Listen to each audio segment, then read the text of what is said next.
एक coins based question से शुरुआत करते हैं। 825 कॉइन्स हैं, जिससे एक जो कि उसमें 1 रुपए के कॉइन्स भी हैं, 50 पैसे के कॉइन्स भी हैं और 25 पैसे के कॉइन्स भी हैं। ठीक है, वो वाला क्वेश्चन करेंगे। उससे पहले ये वाला क्वेश्चन करेंगे हम। एक बैग में 50 पैसे के कॉइन्स है, 25 पैसे के कॉइन्स है, 10 पैसे के कॉइन्स है और शुरू में 1 रुपए के कॉइन्स भी हैं। वो 1357 की रेशियो में आपने बताना है यहाँ पे कि टोटल अमाउंट अगर 111.25 रुपए है तो नंबर ऑफ 25 पैसा कॉइन्स कितने होंगे।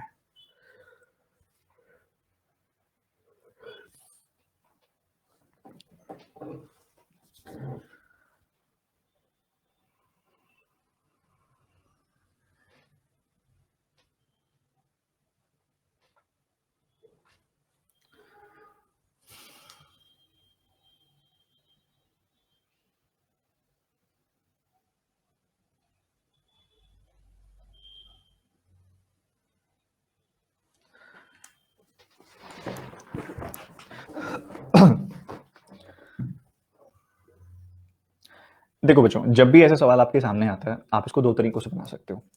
जैसे कि अगर आप दो तरीके से इसको बना सकते हो। पहला तरीका होता है आप आपने कॉइन्स को रुपीज में कन्वर्ट कर दो। दूसरा तरीका होता है कॉइन्स को पैसा में कन्वर्ट कर दो। जैसे कि अगर आप यहाँ पे देख पा रहे हो, यहाँ पे 1 रुपी का कॉइन है, एक 50 पैसा का कॉइन है, एक 25 पैसा का कॉइन है, एक 10 पैसा का कॉइन है। 1 रुपी का कॉइन यहाँ पे है। अगर आप 50 पैसा का कॉइन देखो तो 50 1 रुपए में कितने पैसे होते हैं, 100 पैसे। तो ये एक तरह से हाफ रुपी हो गया। ठीक है, हाफ रुपी का कॉइन हो गया। ये अगर आप देखोगे 25 है यहाँ पे, 25/100, क्योंकि 1 रुपए में 100 पैसे होते हैं, इसलिए ये 1/4 रुपी हो गया। ये 10 पैसा है, 10/100। ये 1/10 रुपी हो गया। एक तरीका होता है, देखो यूनिट सेम करनी होती है हमने। एक तरीका होता है कि आप सबको रुपीज में कन्वर्ट कर दो, हर तरह का सिक्का। अब 50 पैसे का सिक्का आधा रुपया देखा जाएगा, आधा रुपया। 25 पैसे का सिक्का 1/4 रुपया देखा जाएगा और 1/10 रुपया देखा जाएगा 10 पैसे का सिक्का। ठीक है, तो ये तो एक तरीका हो गया। एक और तरीका है कि ये ऑलरेडी 50 पैसा है, 25 पैसा है, 100 पैसा है, तो क्यों ना इसको, ये 50 पैसा है, ये 25 पैसा है, ये 10 पैसा है, तो 1 रुपी में 100 पैसा होता है, क्यों ना इसको 100 कर दिया जाए। दो तरीके होते हैं। अगर आप फ्रैक्शन में सॉल्व करना चाहते हो तो आप रुपीज में रखो चीजों को, ताकि आप फ्रैक्शन में सॉल्व करेंगे तो कोई दिक्कत नहीं आएगी आपको। ठीक है, आपको पसंद है, ऐसे कोई फर्क नहीं पड़ता, ठीक है रखो। अगर आप फ्रैक्शन अवॉइड करना चाहते हो, जो कि एक अच्छी चीज है, क्योंकि कंपैरेटिवली बिना फ्रैक्शन के जल्दी होता है, तो जब आप फ्रैक्शन अवॉइड करना चाहते हो तो आप क्या करो, पैसा में कन्वर्ट करो। तो हम ऐसा ही करेंगे, इस फ्रैक्शन को अवॉइड करके चलेंगे और पैसा में बात करेंगे, पैसा यूनिट में बात करेंगे। ठीक है, तो हमारे पास ना 4 तरह के सिक्के हैं बच्चों। 1 रुपी वाला जो सिक्का है उसको मैं लिख रहा हूँ 100 पैसा। ये है 50 पैसा। ये है 25 पैसा। ये है 10 पैसा। इसके कुछ कुछ सिक्के हैं अपने पास, ठीक बात है, कोई दिक्कत वाली बात नहीं है। इसके जो नंबर ऑफ कॉइन्स है ना, उसकी रेशियो है 1357। कुछ एक बात बताओ, अगर 100 पैसे का एक सिक्का हुआ तो उसकी कितनी वैल्यू होगी, 100 पैसा। अगर 100 पैसे के दो सिक्के होते हैं तो उसकी कितनी वैल्यू होगी, 200 पैसा। 100 पैसों के तीन सिक्के होते हैं तो उसकी कितनी वैल्यू होगी, 300 पैसा। वैसे ही अगर मैं यहाँ पे कहूँ कि 100 पैसे के एक यूनिट सिक्के हैं, तो एक यूनिट सिक्का है अगर, तो कितनी वैल्यू हो जाएगी उसकी, 100 पैसा इंटू 1। 100 इंटू 1 करोगे तो 100 यूनिट्स ही आएगा। ठीक है जी। अब अगर 50 पैसे का एक सिक्का है तो उसकी वैल्यू है 50 पैसा, दो सिक्के हैं तो उसकी वैल्यू है 100 पैसा, तीन सिक्के हैं तो उसकी वैल्यू है 150 पैसा, चार सिक्के हैं तो उसकी वैल्यू है 400 पैसा। वैसे ही यहाँ पे चार सिक्के हैं तो उसकी वैल्यू है 200 पैसा। वैसे यहाँ पे ना 3 यूनिट सिक्के हैं, 3 यूनिट, तो 50 पैसे के 3 यूनिट सिक्के हैं तो 50 को 3 से मल्टीप्लाई कर दिया हमने, तो ये 150 यूनिट्स हो गई वैल्यू इसकी, बिल्कुल हो गई 150 यूनिट्स। उसके बाद अगली चीज, अब 25 पैसा का एक सिक्का होता है तो उसकी 25 पैसा वैल्यू है, दो सिक्के होते हैं तो 50 पैसा वैल्यू है, तीन सिक्के हैं तो 75 पैसा, चार सिक्के हैं तो 1 रुपया यानी कि 100 पैसा। ऐसे ही अगर 5 यूनिट सिक्के हुए तो 25 यूनिट गुना 7, 25 पैसा गुना 7 यूनिट, ये हो जाएगी वैल्यू, यानी कि 175 पैसा हो जाएगी वैल्यू, 175 यूनिट। क्योंकि ये एग्जैक्ट वैल्यू नहीं है इसलिए हम यूनिट में लिख रहे हैं। उसके बाद आपको पता है कि यहाँ 7 यूनिट है तो यहाँ वैल्यू कितनी हो जाएगी, 10 इंटू 7 यानी कि 70 यूनिट्स। तो टोटल अपने पास इतना हो गया, इतना टोटल पैसा कलेक्ट किया हुआ है। तो आपने सबको ऐड कर देना, सबको ऐड कर दो, ये 250 हो गया। 250 और ये वैल्यू आप मतलब इनको सबको कंबाइन ही कर दो ना यार, तो ये 250 और 150, 425, 425 एंड 70, 495। ठीक है, ये आपके सामने। और 495 है, 445 बनी वैल्यू, 445 आनी चाहिए।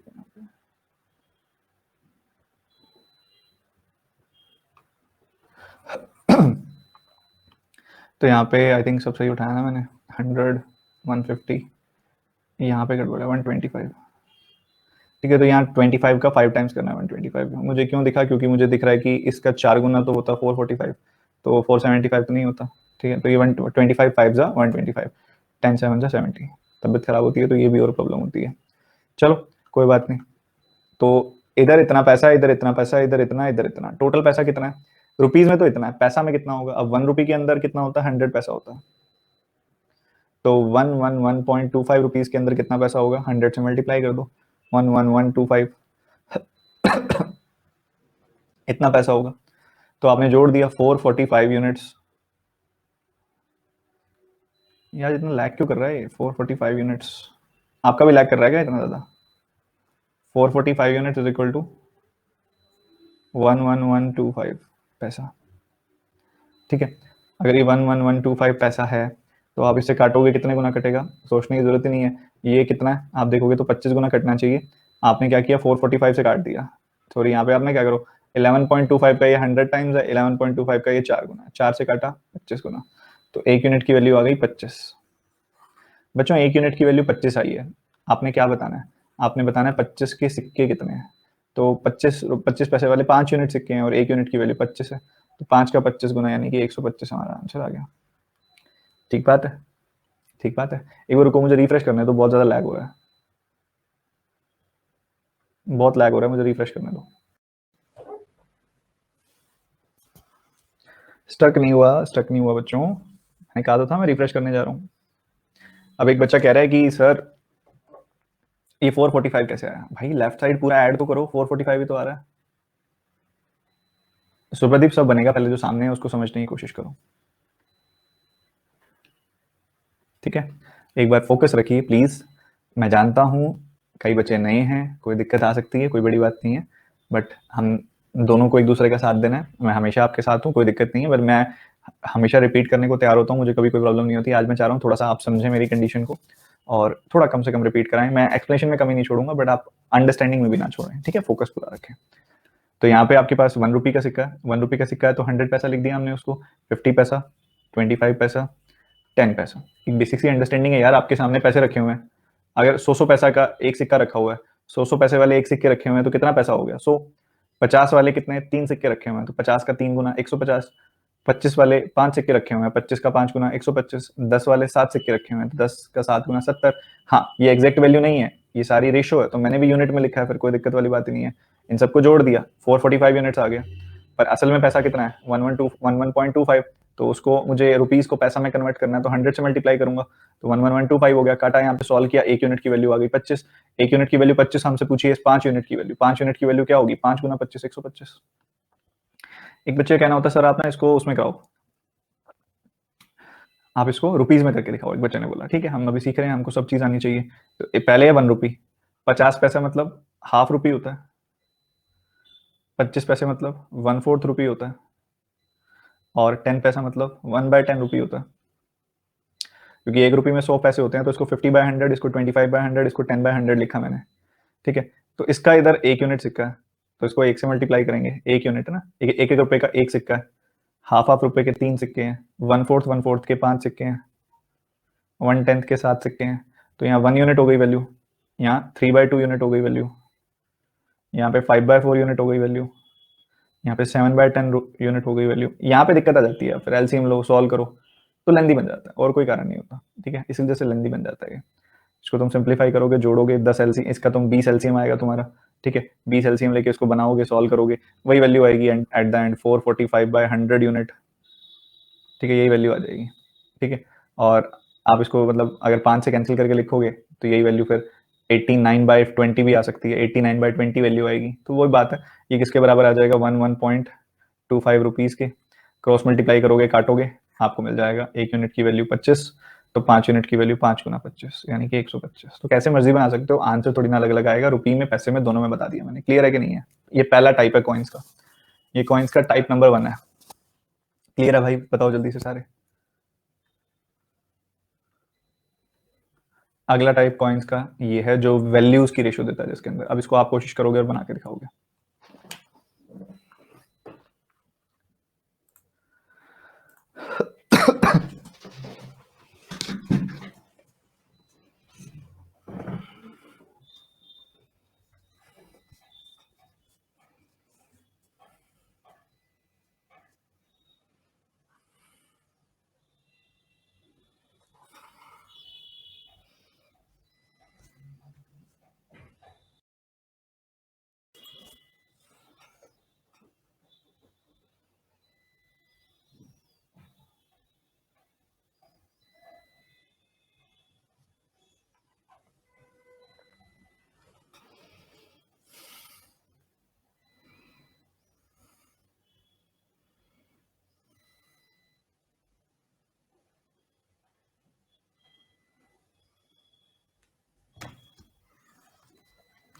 देखो सबसे पहले समझो कि इन दोनों में डिफरेंस क्या है।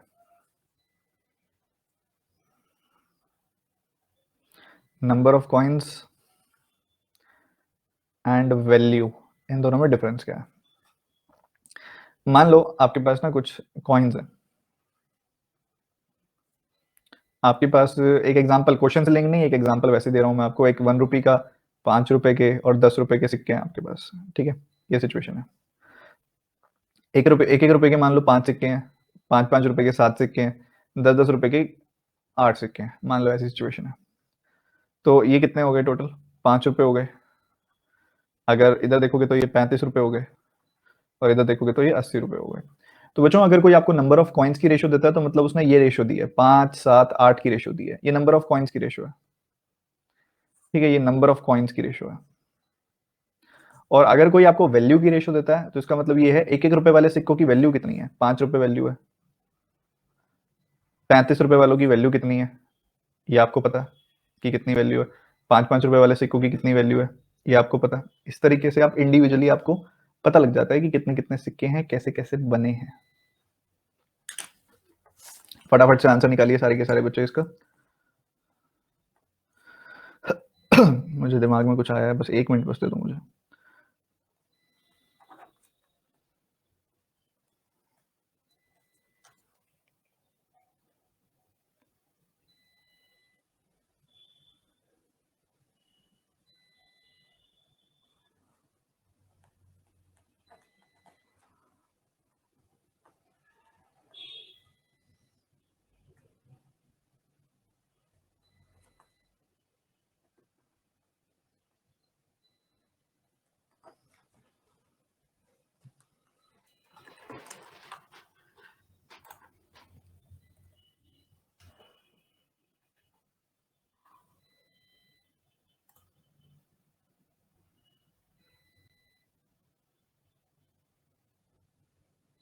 क्या आंसर आया बच्चों इसका?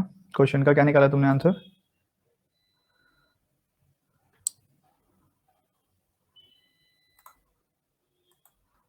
ठीक है, ठीक है, ठीक है, ठीक है।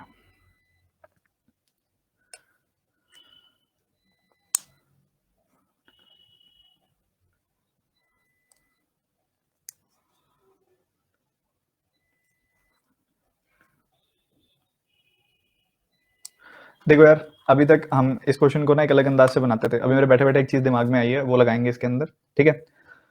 हाँ, तबियत खराब वैसे इतनी भी बुरी नहीं होती, दिमाग थोड़ा ज़्यादा तेज चलना चाहता है क्या, दवाई खाने की वजह से, ठीक है। एक अच्छी चीज़ दिमाग में आई है। इसको पहले कैसे बनाते होते थे, पहले बनाने का जो तरीका होता था और इस टाइप को जो बनाने का तरीका होता है, दोनों ही एक अलग तरीके बताता हूँ आपको, ठीक है। दोनों के ही अलग तरीके बताता हूँ आपको, इसके भी और उसका भी, ठीक है। दोनों तरीके एक अलग दिमाग में आया। अभी हम क्या करते हैं, पहले तो इस वाली का सीख लो क्योंकि अभी किया है। अभी तक हम क्या करते हैं, जितने का 1 कॉइन की वैल्यू है, value of 1 coin into number of coins, इससे क्या मिल जाती है, टोटल वैल्यू मिल जाती है अपने को उस कॉइन की, मिल जाती है ना। बताओ, अगर कोई हमें ऐसा बोले वैल्यू ऑफ कॉइन दे दे और नंबर ऑफ कॉइन्स दे दे, और अगर हम उनको मल्टीप्लाई कर दें तो हमको टोटल वैल्यू मिल जाएगी। बताओ, वैल्यू ऑफ कॉइन है, मान लो एक 50 पैसे का सिक्का है और वैसे वैसे 10 सिक्के हैं, तो मल्टीप्लाई कर देंगे तो हमें पता लग जाएगा ना उसकी टोटल वैल्यू कितनी है, 500 पैसा है, यानी कि 5 रुपये है, वो पता लग जाएगी ना। तो सबसे पहली चीज आप एक बात बताओ, अगर आपको ये चीज सही से रट गई है कि value of coin into number of coins is equal to total value, तो एक बात बताओ, वैल्यू ऑफ कॉइन की यहाँ पे क्या रेशियो है? 100 पैसा है, 50 पैसा है, 25 पैसा है, 10 पैसा है।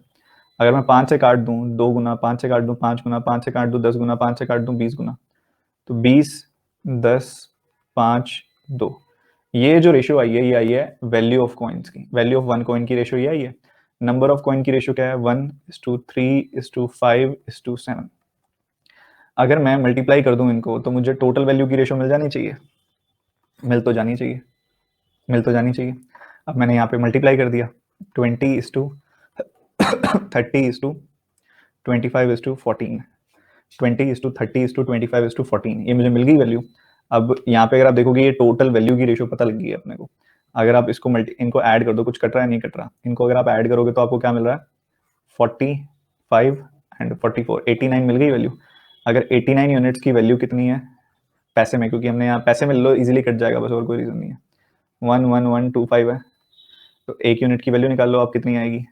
अब ये 89 जो होता है ये होता है ना, उसका क्या कहते हैं उसको, 445/5 होता है ये। अब ये 445 का अगर 25 टाइम्स, इसको 89 को याद करो, भी कैलकुलेशन की थी, 445/5 होता है। अब ये 445 का तो कितना टाइम्स है, ये 445 का 25 टाइम्स था, तो ये एक यूनिट, ये 89 का 125 टाइम्स होगा, तो एक यूनिट की वैल्यू 125 आ जाएगी। एक यूनिट की वैल्यू 125 आ गई, तो हमने क्या बताना है? हमने बताना है यहाँ पे 125 आ रही है ना एक यूनिट की वैल्यू। थोड़ी बहुत हेल्प कर दो, क्योंकि दिमाग तो मेरा बहुत ऐसे हो गया कि बस बढ़िया चीज़ मिल गई है। तो और उसके बाद मेरा थोड़ा सा पॉज भी फील कर रहा हूँ मैं, क्योंकि दवाइयों की वजह से ना थोड़ा सा होता है ना, सुनपन होता है, वो हुआ होगा, ये मैंने बहुत हैवी डोसेज ले लिया जल्दी ठीक होने के चक्कर में। ठीक है, तो यहाँ पे एक यूनिट की वैल्यू 125 आ गई, तो अपने को पता है एक यूनिट की वैल्यू 125 है, तो 25 यूनिट की वैल्यू क्या होगी? 25 गुना 125, यही होगी वैल्यू। 25 गुना 125 होगी ना वैल्यू, हमें पता है। तो ये टोटल वैल्यू आ चुकी है, टोटल वैल्यू आ चुकी है अपने पास कॉइन्स की। ठीक है, पैसे में ये कॉइन्स कितना होगा ये अपने को पता लग गया। तो ठीक है, नंबर ऑफ कॉइन्स निकालने हैं तो आप, ठीक है, अगर ये टोटल पैसे है 25 पैसे वाले कॉइन्स की, तो 25 से डिवाइड कर दो, इतने नंबर ऑफ कॉइन्स होंगे, 125 नंबर ऑफ कॉइन्स होंगे, यही आए थे हमारे पिछले केस में। अब वही चीज यहाँ पे भी लगेगी। अब आपको पता है कि value of one coin, value of one coin into total coins is equal to total value. अब यहाँ पे अगर आप देखोगे टोटल, अगर आपने मान लो कॉइन निकालने हैं, टोटल कॉइन निकालने हैं, तो कैसे आएंगे? Total value divided by value of one coin. Total value की क्या रेशियो है? 754। और वन वन कॉइन की वैल्यू की क्या रेशियो है? अगर आप देखो 100 पैसा, 50 पैसा, 25 पैसा, 25 से काट दोगे 4, 2, 1, तो 4, 2, 1 की रेशियो किसकी आई है? 4, 2, 1 की रेशियो आ गई वैल्यू ऑफ वन कॉइन की, डिवाइड कर दिया, तो टोटल कॉइन्स की क्या रेशियो आ जाएगी? 7/4:5/2:4। ठीक है जी, हमने इसको अगर ये एलिमिनेट करना है डिनोमिनेटर, तो 4 से मल्टीप्लाई कर देंगे ना, एलिमिनेट हो जाएगा डिनोमिनेटर। 4 से 4 कट गया, 7 आ गया, 2 से 1 कट गया, 2 बार 10 आ गया, और यहाँ 16 आ गई वैल्यू। ऐसे ही आएगा, ऐसे ही आएगी वैल्यू। तो 7, 10, 16 आ गई वैल्यू। आपने टोटल नंबर ऑफ कॉइन्स से इसको इक्वेट कर दिया, कितनी आ रही है वैल्यू? ये 33 यूनिट्स इक्वल टू 825। तो एक यूनिट की वैल्यू होगी 25, एक यूनिट की वैल्यू 25, तो 10 यूनिट की वैल्यू 10 गुना 25 यानी कि 250। तो 50 पैसे वाले कॉइन्स 250 आ जाएंगे। सिंपल है, ठीक है। आप पता नहीं मेथड ये भी चुरा लिया जाएगा, बना अभी अभी है ये, तो मैं आपके सामने बोल सकता हूँ। अभी भी देखो तो मेरे दिमाग में एकदम से आया था ये, मैंने देखो यहाँ करके देखा है, तब मैंने आपको बताया। ठीक है, तो एकदम से बस आ गया दिमाग में, बना दिया। ये बहुत ही सॉर्टेड हो जाएगा इससे वाला टाइप। ठीक है,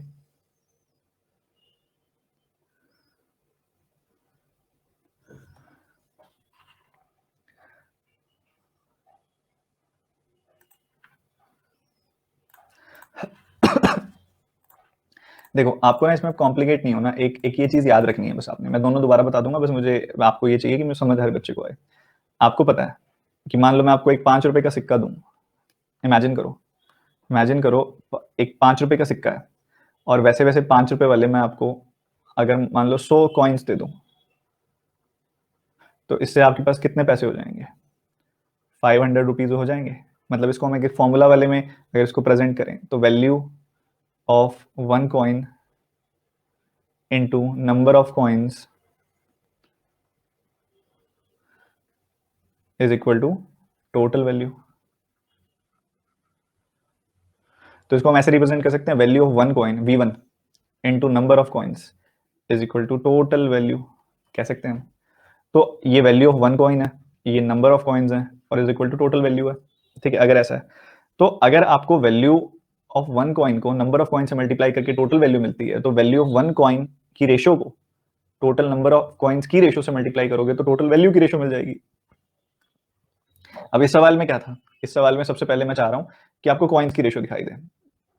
नंबर ऑफ कॉइन्स की रेशियो क्या है, 1 3 5 7, और इसके साथ ही वैल्यू ऑफ वन कॉइन की रेशियो क्या है, 100 पैसा, ये देखो 100 पैसा, 50 पैसा, 25 पैसा, 10 पैसा, एक एक कॉइन की वैल्यू ये है। तो अगर आप इसको 5 से कैंसिल करते हो तो 20 10 5 2, ये value of one one coin की रेशियो है, ये नंबर ऑफ कॉइन्स की रेशियो है। अगर आप इसको मल्टीप्लाई कर दो तो टोटल वैल्यू की रेशियो मिल जाएगी। ठीक है, टोटल वैल्यू की रेशियो मिल जाएगी। तो मल्टीप्लाई कर दिया 20 इंटू वन, देखो 20 इंटू वन 20 आ गया, 10 इंटू थ्री 30 आ गया, 5 इंटू 5 125 आ गया, सॉरी 5 5 25 आ गया, 2 7 जा 14 आ गया। तो ये टोटल वैल्यू की रेशियो आ गई। टोटल वैल्यू तो 11.25 रुपए है। अगर आप टोटल वैल्यू निकालते हो 20 30 85 14 इनको जोड़ते हो तो 89 यूनिट आती है। 89 यूनिट की वैल्यू अगर आप पैसा में देखते हो 111.25 है रुपीज में, अगर पैसा में देखोगे तो डेसिमल हट जाएगा, 25 रुपए पैसा ऐसा लग जाएगा। तो एक यूनिट की वैल्यू यहाँ से निकालोगे तो 125 आ जाएगी पैसा। एक यूनिट की वैल्यू 125 पैसा, तो 25 यूनिट की वैल्यू कितनी आ जाएगी, 25 गुना 125 पैसा। तो अगर आप 25 पैसे वाले सिक्के देखते हो ना, टोटल उससे इतना उसकी वैल्यू बन रही है। आपने तो नंबर ऑफ कॉइन्स बताना है ना, तो ठीक है 25 65 से डिवाइड कर दो, आपको पता लग जाएगा 125 सिक्के होंगे 25 पैसे वाले, तभी इतनी वैल्यू बनेगी। तो 125 तो यहाँ से आ गई वैल्यू। वैसे ही अगर आप इस सवाल में देखते हो, जैसे मैंने आपको बताया value of one coin into number of coins करने से आपको टोटल वैल्यू मिलती है। तो अगर आपको नंबर ऑफ कॉइन्स चाहिए तो टोटल वैल्यू को आप वैल्यू ऑफ वन कॉइन से डिवाइड कर दो। टोटल वैल्यू कितनी है 754, वैल्यू ऑफ वन कॉइन कितना है, इधर 100 पैसा है, इधर 50 पैसा है, इधर 25 पैसा है, 25 से काटा 4 2 1 आ गई वैल्यू। और वैल्यू ऑफ कॉइन की रेशियो क्या है 4 2 1। तो आपने टोटल वैल्यू को वैल्यू ऑफ वन कॉइन से डिवाइड कर दिया, तो ये क्या आ गई value 7/4 is to 5/2 is to 4। अब नीचे फ्रैक्शन तो नहीं छोड़ सकते ना, तो 4 और 2 का एलसीएम क्या होता है 4, 4 से मल्टीप्लाई कर दो, इससे एलसीएम नहीं बचा, नीचे से कट जाएगा नंबर, 4 से 4 कट गया, 2 से ही कट गया 2 बार। तो 7:10:16 किसकी रेशियो आएगी बच्चों, नंबर ऑफ कॉइन्स की। टोटल नंबर ऑफ कॉइन्स क्या है 825, तो 16 + 7 + 10 यानी कि 33 33 यूनिट की वैल्यू है 825। तो एक यूनिट की वैल्यू आ जाएगी 25, तो 10 यूनिट की वैल्यू आ जाएगी 10 गुना 25 यानी कि 250। ठीक है, बहुत अच्छा काम आएगा, शॉर्ट हो जाएगा कॉइन वाला टाइप आपका। ठीक है,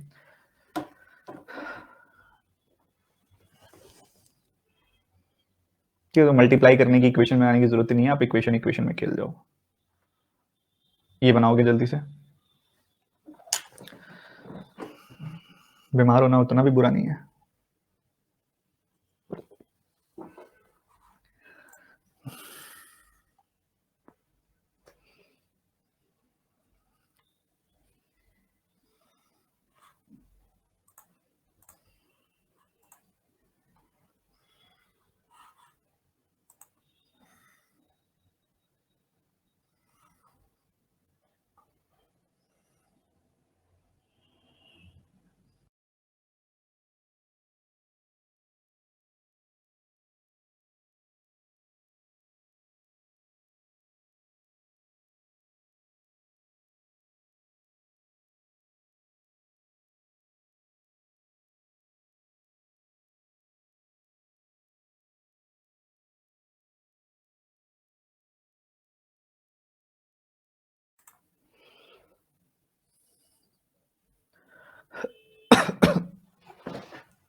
देखो जी, an amount of money is to be distributed among A B C in the ratio 5:9:4।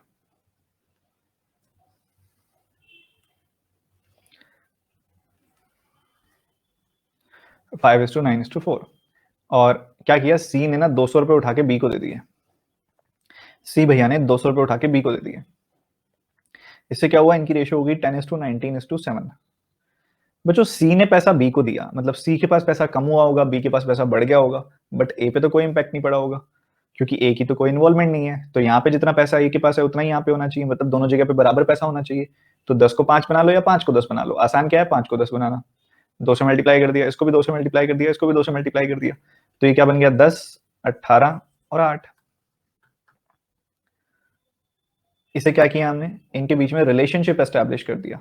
अब रिलेशनशिप एस्टैब्लिश कर दिया तो हम ऐड या सब्ट्रैक्ट कर सकते हैं। तो यहाँ देख रहे हैं हम तो 1 यूनिट बढ़ रहा है, यहाँ देख रहे हैं हम तो 1 यूनिट घट रहा है। तो ऑब्वियसली सी ने बी को पैसे दिए हैं तो उसके पास जितने कम हुए होंगे उतने बी के पास बढ़ गए होंगे। तो इधर हमें दिखाई दे रहा है कि 1 यूनिट की वैल्यू कितनी हो गई, 1 यूनिट की वैल्यू 200 रुपये हो गई। हमसे क्या पूछा जा रहा है, टोटल अमाउंट क्या होगा। तो टोटल अमाउंट चाहे आप यहाँ पे जोड़ो चाहे आप यहाँ पे जोड़ो, आएगा तो 36 यूनिट्स ही। इधर भी 36 यूनिट्स आ रहा है, इधर भी 36 यूनिट्स आ रहा है।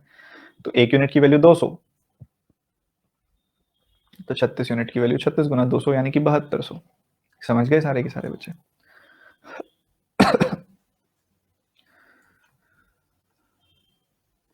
चलो अब रुकेंगे नहीं, अब चलते जाएंगे आगे, बहुत सारा काम पड़ा है।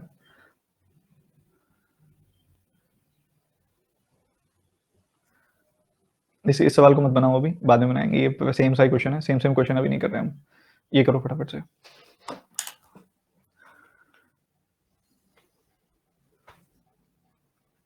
वैसे ये क्वेश्चन भी उस दिन हो चुका है, ये करेंगे। ये क्वेश्चन बहुत प्यारा है, ये टाइप बहुत प्यारा है।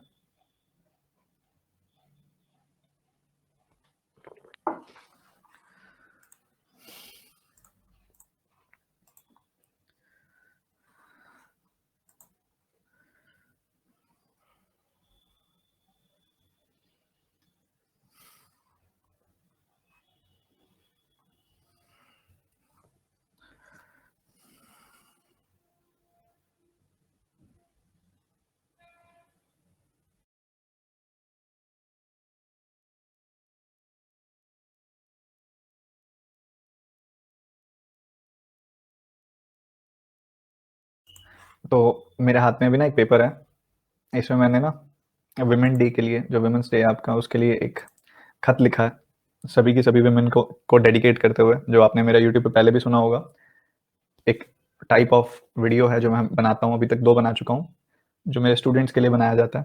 तो a letter dedicated to every women. तो इसके ऊपर मुझे अभी थोड़ी तबियत सेट नहीं थी, तो मैं क्लास से पहले रिकॉर्ड करने वाला था, रिकॉर्ड नहीं कर पाया। क्लास की बात करूंगा तो अपलोड करूंगा, तो ज़रूर सुनना, ठीक है।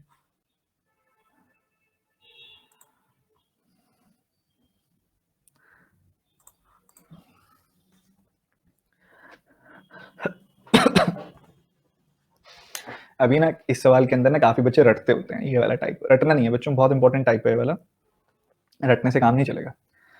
आपने देखा a dog pursue a cat, एक डॉग है, ध्यान से सुनिएगा, कॉन्सेप्ट वाइज समझो ताकि आप जल्दी बना सको बाकियों से। एक डॉग परस्यू कर रहा है एक कैट को, ठीक है, ऐसा कुछ है। उसके बाद आपने देखा कि कह रहा है कि takes 9 leaves for every 6 leaves for every 9 leaves of a cat. मतलब यहाँ टाइम कॉन्स्टेंट है, एक तरीके से देखा जाए तो टाइम की बात हो रही है कि जितनी देर में कैट 9 छलांगे लगाती है उतनी देर में जो यहाँ पे अपना डॉग है वो 6 छलांगे लगा देता है, वो इसके बारे में बात हो रही है। तो एक डॉग की जो छलांग है, चलिए उसको हम मान लेते हैं कि उसमें कितना डिस्टेंस कवर होता है, डी डिस्टेंस कवर होता है, ठीक है। और एक कैट की जो छलांग है उसके अंदर हम मान लेते हैं कि उसके अंदर सी डिस्टेंस कवर होता है, ये हम एज्यूम कर लेते हैं।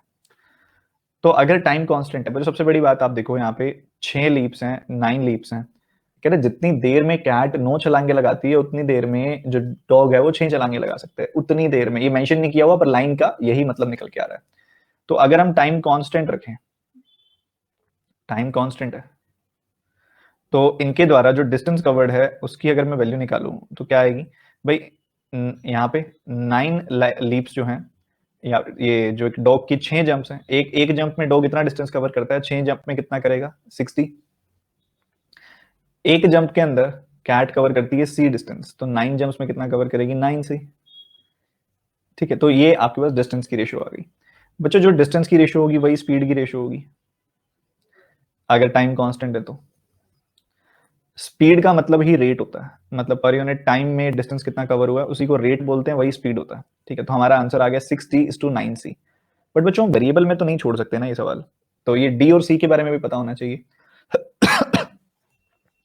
तो यहाँ देखो कह रहा है कि 3 जंप जो डॉग के हैं और 5 जंप जो कैट के हैं वो बराबर हैं, मतलब ये डिस्टेंस बेस्ड बात की जा रही है। एक जंप डॉग का कितना होगा, डी जितना, तो 3 कितने होंगे, 3D जितने। 5 जंप कैट के, एक जंप कैट का होगा इतना, तो 5 जंप होंगे कैट के इतने, तो ये दोनों बराबर है। तो डी बाई सी की वैल्यू क्या आ गई, 5/3। तो यहाँ पे हमने डी की जगह पे लिख दिया 5, तो ये हो गया 6 × 5, और सी की जगह पे लिख दिया मैंने 3, तो ये हो गया 3। तो ये अपनी फाइनल रेशियो आ जाएगी, आपने कैंसिल किया 3 का 2 गुना और रेशियो आ गई 10:9। यही इनकी स्पीड की, यही इनकी रेट की रेशियो होगी। कॉन्सेप्ट वाइज समझोगे जल्दी बना पाओगे, कॉन्सेप्ट वैसे रटोगे कि इसको उससे मल्टीप्लाई करना होता है, फिर आप गलत कर दोगे, फिर थोड़े से भी चेंजेस पे आप बता नहीं पाओगे। सवाल चेंज होके कर दें हम, इतना तैयार करना है खुद को। कई बच्चे ना सवाल को समझते नहीं है, सिर्फ रटते हैं। ये वाला सवाल जो है ना समझने वाला है। रेट्स का मतलब यही होता है, ठीक है। चलो कोई बात नहीं, जिसको समझ नहीं आया, यहाँ पे बेसिकली जो थोड़ा सा कॉन्सेप्ट है टाइम स्पीड एंड डिस्टेंस का, वो आप कंसिडर कर सकते हो। जिसको समझ नहीं आया निश्चिंत रहो, समझा के भेजूंगा मैं। सबसे पहली चीज, पहली और दूसरी लाइन को समझने वाली बात है।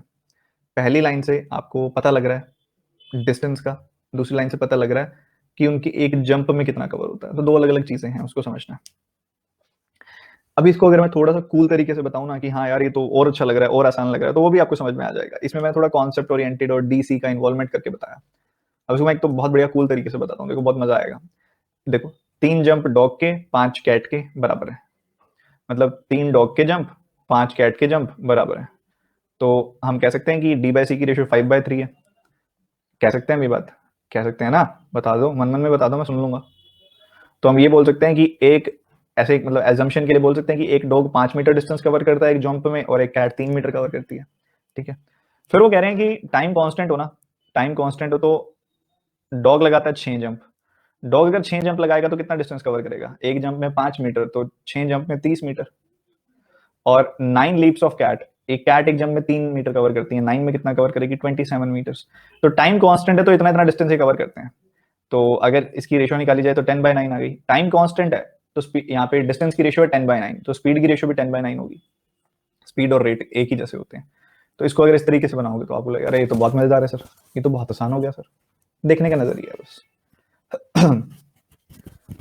टाइम कांस्टेंट कैसे हुआ, जरा पहली लाइन को 4 बार मन में पढ़ के देखो, समझ आ जाएगा। हम लाइन नहीं समझ पाते इसलिए दिक्कत आती है, ठीक है। रट्टा नहीं मारना है इस क्वेश्चन को, कई लोग मारते हैं, आपने नहीं मारना। सो स्पीड और डिस्टेंस कैसे सेम हुआ, आप लाइन पढ़ो पहले, लाइन पढ़ो पहले वाली।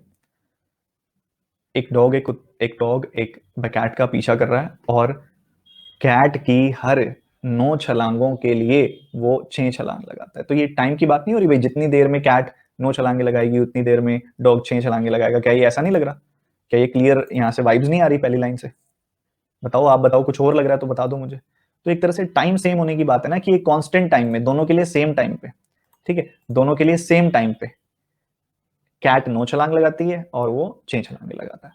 तो पहले तो हमें बता रहा है कि वो एक कांस्टेंट टाइम में कितनी छलांगे लगाई जा रही हैं। दूसरी तरफ उनकी डिस्टेंस ओरिएंटेड बात हो रही है। ये नहीं पता लगा आपको कि 3 जंप जो होते हैं डॉग के, 5 जंप जो होती हैं कैट की, वो बराबर होती हैं। तो ये डिस्टेंस की बात हो रही है ना, कि 3 डॉग की जंप्स 5 कैट की जंप बराबर होती है, मतलब डी बाई सी की रेशियो 5/3 है। तो मतलब एक डॉग 5 मीटर डिस्टेंस कवर करता है, एक कैट 3 मीटर डिस्टेंस कवर करती है अपनी जंप में। तो अगर कांस्टेंट टाइम में एक डॉग ने 6 जंप लगाए तो 6 जंप में कितना डिस्टेंस कवर कर लिया होगा, 6 5 30। और 9 जंप में कैट ने कितना कवर कर लिया होगा, 9 3 27। अगर कांस्टेंट टाइम में इनके जो रेशियो है 10:9 है डिस्टेंस की, तो टाइम कांस्टेंट होता है तो डिस्टेंस की रेशियो और स्पीड की रेशियो बराबर होती है। तो स्पीड क्या है, 10:9। अब आपने टाइम स्पीड एंड डिस्टेंस नहीं पढ़ा हुआ तो फिर तो बिल्कुल नहीं समझ आ रहा होगा ये सवाल, ठीक है। बट ये चीज समझनी है, क्योंकि टाइम स्पीड एंड डिस्टेंस तक की जरूरत नहीं है इसमें, ठीक है। टाइम स्पीड एंड डिस्टेंस की ऐसी कोई एक्स्ट्रा जरूरत नहीं है। जो आपका कॉन्सेप्ट आपको पढ़ाया हुआ है ना वही लगा दो बस। पढ़ाया हुआ है ना एक कॉन्सेप्ट आपको, कि अगर आप मल्टीप्लाई करते हैं स्पीड और टाइम को तो आपको डिस्टेंस मिलता है, ठीक है। तो अगर डिस्टेंस कांस्टेंट होता है a into B is equal to C, तो जो a की रेशियो होती है उससे उलट b की रेशियो होती है। तो जो अगर डिस्टेंस कांस्टेंट है तो स्पीड की और टाइम की उलट रेशियो होगी। पर अगर टाइम की रेशियो, अगर टाइम सेम है तो स्पीड और डिस्टेंस की सेम रेशियो होगी, या स्पीड सेम है तो टाइम और डिस्टेंस की सेम रेशियो होगी, ठीक है। ये आगे आप और अच्छे डिटेल में सीखेंगे, अभी आप इसको ऐसे ही रख सकते हैं, ठीक है। अभी ना इसमें छोटा सा कॉन्सेप्ट ये लग जाता है, तभी मैंने अभी आपको बता दिया। अब कांस्टेंट टाइम में आप कह सकते हो 1 सेकंड में, ठीक है। आप इसको ऐसे भी देख सकते हो, एक और बढ़िया चीज बताता हूँ, इस लाइन को पढ़ो, इस लाइन को पढ़ो, इसको ऐसे बोल सकते हैं कि भाई 3 जंप में डॉग इतना डिस्टेंस कवर करता है, कैट करती है इतना, और ये दोनों बराबर हैं, तो डी बाई सी की रेशियो आ गई कितनी, डी बाई सी की रेशियो आ गई 5/3, मतलब डी कवर करती है 5 मीटर और सी कवर किया जाता है 3 मीटर। अब एक सिंपल सी बात देखो, इन्होंने कहा है कि जितनी देर में डॉग 6 छलांगे लगाएगा, कैट 9 छलांगे लगाएगी, ये जितनी देर तो इन्होंने बताया नहीं ना कितना है, हम मान लेते हैं 1 सेकंड है, ठीक है। 1 सेकंड में 6 छलांगे, 6 छलांगों में कितना, 30 मीटर डिस्टेंस कवर। अगर 30 मीटर डिस्टेंस 1 सेकंड में कवर हो रहा है तो स्पीड क्या हो गई, 30 मीटर पर सेकंड। और अगर यहाँ 9 छलांगे लगाई जा रही हैं, एक छलांग में 3 मीटर, तो 3 9 27 मीटर एक छलांग में कवर हो रहा है, 27 मीटर कवर हो रहा है 1 सेकंड में, तो 27 मीटर पर सेकंड। ऐसे ही हमने ऐसे ही अज्यूम कर लिया कि सेकंड में हो रहा होगा, क्योंकि वो तो सब रेशो में कट जाने वाला है ना, इसलिए हमने सीधा भी निकाल दिया ये 10:9।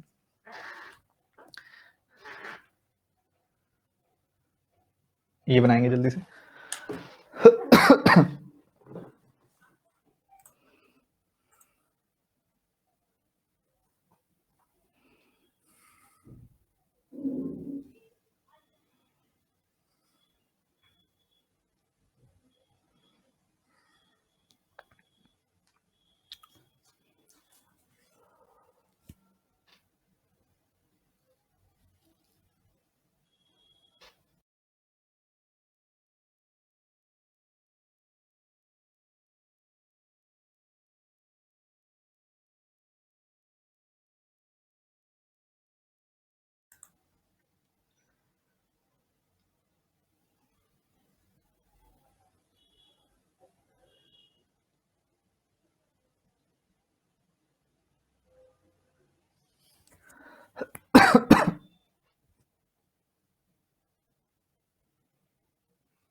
देखो पहले क्या था, 21 मेल थी और 33 फीमेल थी। करेक्ट, मेंबरशिप ड्राइव हुई, बराबर मेल्स और फीमेल्स ज्वाइन हुए, मान लो X male X female join हो गए, रेशियो कुछ हो गई 7:8 हो गई, ठीक है। फिर उसके बाद कह रहा है कुछ दिन बाद बराबर number of males and female छोड़ के चले गए, मान लो वाई मेल छोड़ के गए, वाई फीमेल छोड़ के गई, तो रेशियो 4:5 हो गई। फाइनल स्ट्रेंथ बताओ ग्रुप की क्या है।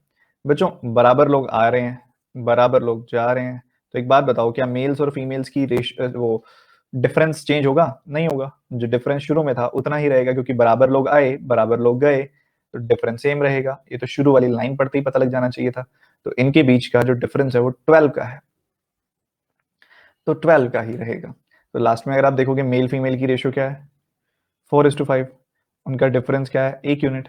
तो 1 यूनिट की वैल्यू अगर शुरू में 33 माइनस 21 12 थी, तो अब भी 12 ही रहेगी। तो 1 यूनिट की वैल्यू 12, तो 9 यूनिट्स की वैल्यू क्या हो जाएगी, 9 इंटू 12 यानी कि 108। तो फाइनल स्ट्रेंथ इतनी होगी,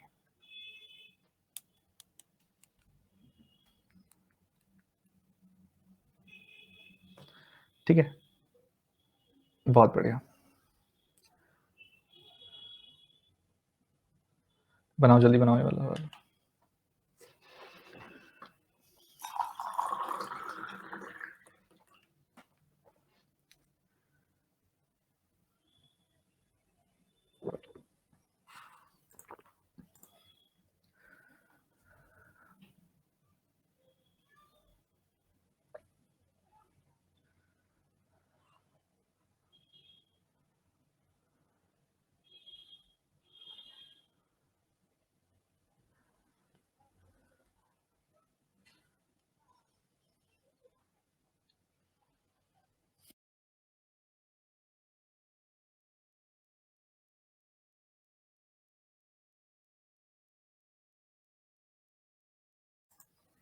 देखो जी, कह रहे हैं दो वेल नोन कंपनीज हैं, टीसीएस और आईटीसी। कह रहे हैं कि average earning of each employee in TCS is 10% less than the average earning of each employee in ITC.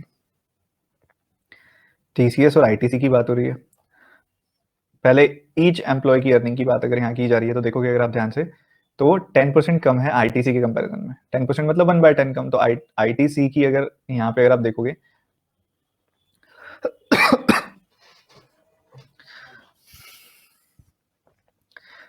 ITC में अगर 10 है तो उससे 10% कम, यहाँ पे 9 होगी, एक कम होगी, 9 होगी। ये ईच एम्प्लॉय की बात हो रही है, ठीक है जी। अगर टोटल का देखा जाए तो कह रहे हैं टीसीएस की टोटल अर्निंग जो है 30% ज्यादा है आईटीसी की अर्निंग। 30% ज्यादा मतलब 3/10 ज्यादा, मतलब 10 अगर यहाँ पे है आईटीसी में तो 13 होगी यहाँ पे। ठीक बात है सर। कह रहे ratio of number of employees बता दो। तो टोटल अर्निंग को अगर मैं हर ईच पर्सन की अर्निंग से डिवाइड कर दूं तो मुझे क्या मिल जाएगा? टोटल अर्निंग है ना, 13 टोटल अर्निंग है, उसमें से मैं ईच पर्सन की अर्निंग से डिवाइड कर दूं उसको, तो मुझे पता लग जाएगा यहाँ पे लोग कितने हैं, 13/9। यहाँ पे मैंने 10/10 कर दिया। ये क्वेश्चन ये टाइप हम कर चुके हैं ना ऑलरेडी, इस टाइप के क्वेश्चन बहुत। 13/9:1, तो ये हो जाएगा 13:9। और हमसे पूछा है आईटीसी टू टीसीएस, तो आईटीसी टू टीसीएस अगर आप देखेंगे तो ये हो जाएगा 9:13 आपका आंसर। ठीक है जी।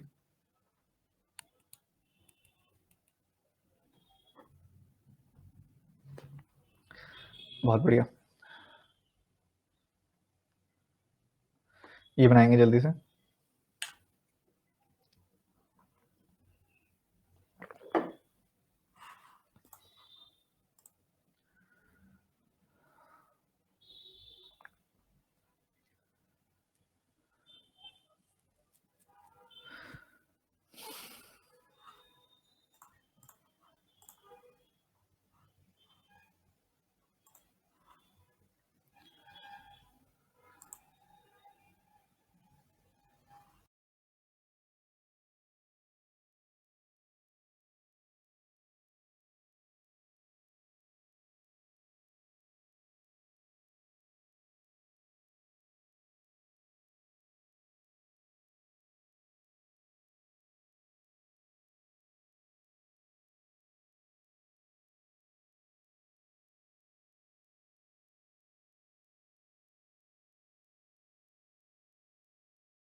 देखो कह रहा है एक स्टीम इंजन है जो स्पीड से ट्रैवल कर रहा है जब उसके साथ कोई भी वैगन अटैच नहीं है। ठीक है, एक स्टीम इंजन है, उसके साथ कोई भी वैगन अटैच नहीं है, कोई भी वैगन अटैच नहीं है, और वो चल रहा है किस स्पीड से चल रहा है? 96 किलोमीटर पर आवर की स्पीड से। कह रहा है reduction in speed is directly proportional to the square root of the wagon attached. ठीक है, वो बाद में बात करेंगे, बट एक बेसिक सी चीज है, जैसे एक वैगन लगेगा इसके पीछे, इसकी स्पीड थोड़ी कम हो जाएगी। जब एक और वैगन लगेगा पीछे, स्पीड और कम हो जाएगी। एक और वैगन लगेगा, स्पीड और कम होती जाएगी। तो जितने जितने वैगन लगते जाते हैं स्पीड कम होती जाती है। तभी तो कह रहा है बाद में जब हमने 16 वैगन लगाए तो स्पीड इतनी हो गई। तभी तो कह रहा है। सबसे पहली चीज इसको समझना है, कह रहा है कि reduction in the speed, we are लिख दो रिडक्शन इन द स्पीड को। कह रहा है वी आर जो है डायरेक्टली प्रोपोर्शनल है किसके? Square root of wagon attached के। इसके बारे में मैं आपको बता चुका हूं, इसका क्या मतलब होगा? इसका मतलब होगा VR1/VR2 is equal to √W1/√W2। Proportionality में बताया था मैंने आपको ये। अब बच्चों एक बात बताओ, ये VR1 का और VR2 का मतलब क्या है? क्या ये स्पीड है? नहीं, ये रिडक्शन इन स्पीड है। मतलब स्पीड कितनी कम हुई है। शुरू में स्पीड कितनी थी? 96 थी, तो मान लो अब 64 हो गई, तो कितनी हो गई? 64 हो गई। तो रिडक्शन कितनी हुई है? 96 में 64 घटाओगे 32 की रिडक्शन हुई है, ये बात हम बोल सकते हैं। तो रिडक्शन इन स्पीड कितनी है? 32। ओके, ठीक है जी। वैगन कितने अटैच्ड हैं तब? 16 वैगन अटैच्ड है। ठीक है जी, इतनी बात क्लियर होनी चाहिए, कोई बड़ी बात नहीं बोली मैंने। अब उसका सवाल देखो, कह रहे हैं मैक्सिमम वैगन्स कब लगाए जा सकते हैं। कई बच्चे सोचते हैं मैक्सिमम वैगन्स के लिए हम स्पीड को ऐसे कर देते हैं, हम स्पीड को ना 0.1 कर देते हैं जो इंजन खींच सके। तो मेरा सवाल होता है क्या 0.1 से कम नहीं हो सकती स्पीड? हो तो सकती है, तो क्या करें फिर? यार वो हम बता नहीं सकते ऐसे कि कौन सी स्पीड होगी ऐसे कुछ सोचते समय, या फिर ऐसी कोई स्पीड नहीं निकाल सकते ऐसे कि स्पीड क्या होगी उस समय। हम एक चीज सोच सकते हैं कि यार कौन से वाला वैगन होगा जो जो लगाने के बाद ये इंजन रुक जाएगा, हम ये देख लेते हैं। हम वो वाला वैगन नहीं लगाएंगे तो बाकी बचे हुए वैगन मैक्सिमम वैगन होंगे। तो मैं क्या कर रहा हूँ, मैं चाह रहा हूँ कि एक बार ये देख लूँ कि स्पीड जीरो कितने पे होती है। स्पीड जीरो होना मतलब रिडक्शन कितनी हो जाना, 96 की रिडक्शन हो जाना। क्या मैं वो चेक कर लूँ 96 की रिडक्शन जाके कब होती है? ठीक है, चेक कर लेते हैं। तो ये 1/3 हो गया। W2 की क्या वैल्यू आ जाएगी, ये तो √16 है, 4 हो जाएगा। ये 3 ऊपर चला जाएगा तो 4 3 12 हो गया। तो √W2 की वैल्यू है 12, दोनों तरफ स्क्वायर कर दिया, W2 की वैल्यू आ गई 144। तो जब आप 144th वैगन लगा देंगे ना तो इसकी स्पीड जीरो हो जाएगी। पर क्या हमें इंजन को रोक देना है? नहीं, पुल्ड बाय द इंजन लिखा हुआ है, ज्यादा से ज्यादा जो खींच पाए। तो 144th वैगन से अगर ये रुक रहा है इंजन, तो मतलब 143 तक तो सही चल रहा था। तो मतलब 143 ही मैक्सिमम नंबर ऑफ वैगन्स हैं, आपने 144 में से एक कम कर दिया। 143 ही मैक्सिमम नंबर ऑफ वैगन्स हैं जो ये खींच सकती है इंजन। बहुत बढ़िया सवाल था।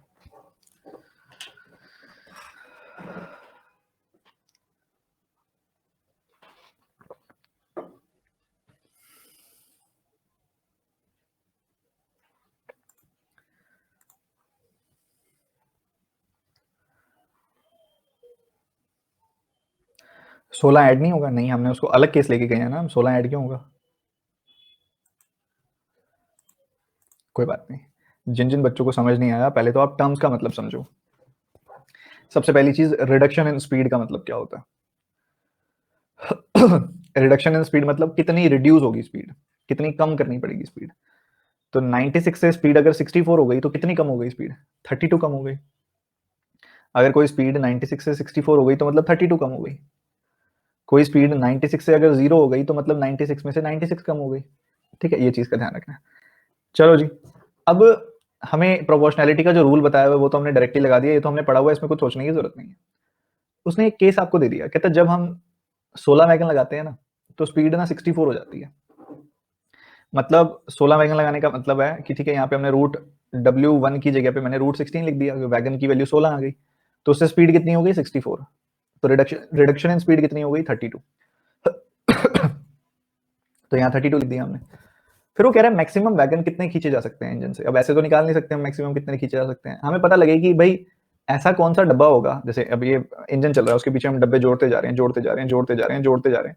ऐसा कौन से वाला डब्बा होगा जो लगाने के बाद इंजन कहेगा बस इससे ज्यादा नहीं खींचा जाता मुझसे, जीरो हो जाएगी उसकी स्पीड। मतलब तो ऐसा देख लेते हैं, मतलब हम 96 से जीरो करके देख लेते हैं स्पीड। तो कितनी रिडक्शन हुई 96 की? तो 32 ऊपर रखा, 96 नीचे रखा। यहाँ √W1 में 16 रखा, W2 की वैल्यू आ गई 144। मतलब हम 144th वैगन जब लगा देंगे ना तो इंजन कहेगा बस ये नहीं खींचा जाता मुझसे, मैं तो रुक गया। तो मतलब 143, 144 में से एक कम, 143 ऐसे मैक्सिमम वैगन हैं जो वो जो इंजन है खींच सकता है, जो 143 हो गए। क्लियर है आप? तो सर स्क्वायर क्यों किया? √W2 की वैल्यू है ना बच्चों वो 12, तो स्क्वायर तो करूंगा W2 की वैल्यू निकालने के लिए। कई बार बड़े इंटरेस्टिंग सवाल पूछते हो आप।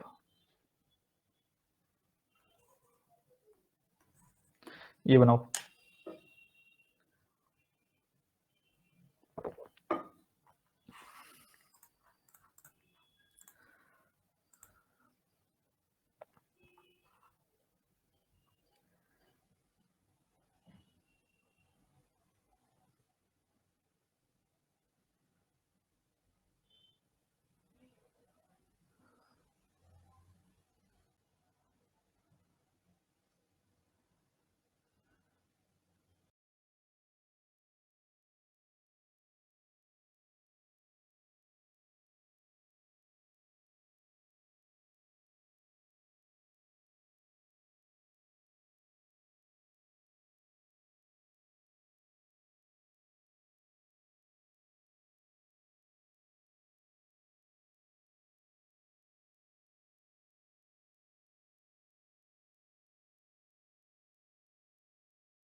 देखो समझो ध्यान से,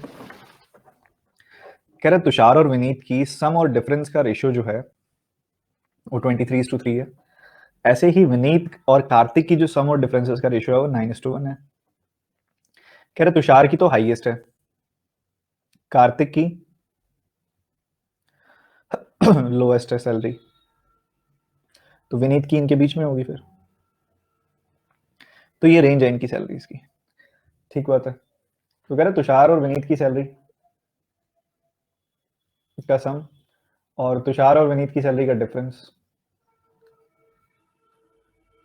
इनकी जो रेशियो है वो है 23:3। ठीक है। दूसरी तरफ कह रहा है कि विनीत और कार्तिक की सैलरी का सम और विनीत और कार्तिक की सैलरी का जो डिफरेंस है वो है, उनकी रेशियो है 9:1। ठीक है जी। एक बात बताओ, अगर इसको और इसको मैं ऐड कर दूं तो मुझे क्या मिलता है? टी प्लस बी और टी माइनस बी को ऐड कर दूंगा तो क्या मिलेगा? 2t मिलेगा, बी से बी कट जाएगा। तो 2t की वैल्यू कितनी आई? 23 + 3 यानी कि 26। 2t की वैल्यू 26 तो t की वैल्यू 13 आ गई। t की वैल्यू 13 है तो v की वैल्यू क्या आएगी? ऑब्वियसली 13 - 3 यहाँ पे करके देख लो, यहाँ पे 10 आएगी वैल्यू, या 23 में से 13 घटा के देख लो तब भी 10 आएगी। तो ये आ गई t और v की रेशियो आ गई 13 और 10। सिमिलरली यहाँ पे अगर आप देखोगे तो इन दोनों को जोड़ दोगे तो 2v की वैल्यू 10 आई, v की वैल्यू क्या आ गई 5, k की वैल्यू क्या आएगी? आपने देख लिया अभी, 9 में से 5 घटा दो 4 आ जाएगा, या 5 - 4 करके देख लो 1 आ जाएगा। तो टीवी की रेशियो आ गई, वी के की रेशियो आ गई। अब यार ये देखा जाए तो विनीत है, ये भी विनीत है, तो ये दोनों सेम होने चाहिए, तो इनको सेम कर लो। 5 और 10 को सेम कैसे बनाओगे? इसको 2 से मल्टीप्लाई कर दो 10 बना दो, इसको 2 से करोगे तो इसको भी 2 से करो, रेशियो थोड़ी ना बदलनी है। तो टी वी के, टीवी के की क्या रेशियो आ गई? 13, 10 और 8। ठीक बात है। अब ये कितना होता है? 31, 21, क्योंकि 23 एंड 8 करोगे तो कितना आ जाएगा? 31 यूनिट्स। टोटल सैलरी 31 यूनिट्स है इनकी। टोटल सैलरी ये तो कह रहा है कि 1,55,000 है। तो एक यूनिट की क्या वैल्यू हो गई? 5,000 रुपये। हमसे क्या पूछा जा रहा है कि आप कार्तिक की सैलरी बताएं। तो कार्तिक की सैलरी होगी 8 यूनिट, एक यूनिट की वैल्यू 5,000 रुपये, तो 8 यूनिट की वैल्यू 40,000 रुपये। कार्तिक लग रहा है अभी अभी बैंक पीओ लगा, क्योंकि यही है बैंक पीओ की, इसी के आसपास ही रहती है स्टार्टिंग सैलरी, ±5,000।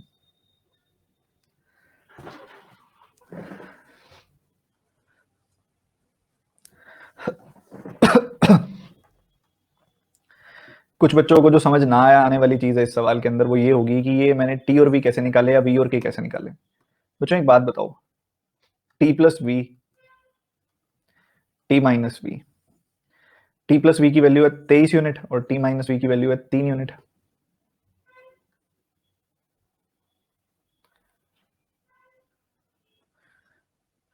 अगर आप इन दोनों को ऐड कर देते हो, ऐड कर दिया आपने तो ये कट जाएगा। 2t की वैल्यू 26 यूनिट्स आ गई, तो t की वैल्यू 13 यूनिट आ गई। t की वैल्यू अगर 13 यूनिट आ गई तो यहाँ पुट कर दो 13 यूनिट, v की वैल्यू 10 यूनिट आ जाएगी। बिल्कुल सेम तरीके से यहाँ पे भी निकाला मैंने, बस इमेजिनेशन में हो जाता है ये सवाल बहुत अच्छे से। तो इधर 13, 10 आई, इधर 5, 4 आई, v को सेम बना लिया 2 से मल्टीप्लाई करके, इधर भी 2 से मल्टीप्लाई कर दिया, टी वी के की टोटल रेशियो आ गई, उस हिसाब से हमने आगे निकाल लिया। बहुत अच्छा सवाल है, इसको बनाएंगे सारे बच्चे।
देखो समझो ध्यान से।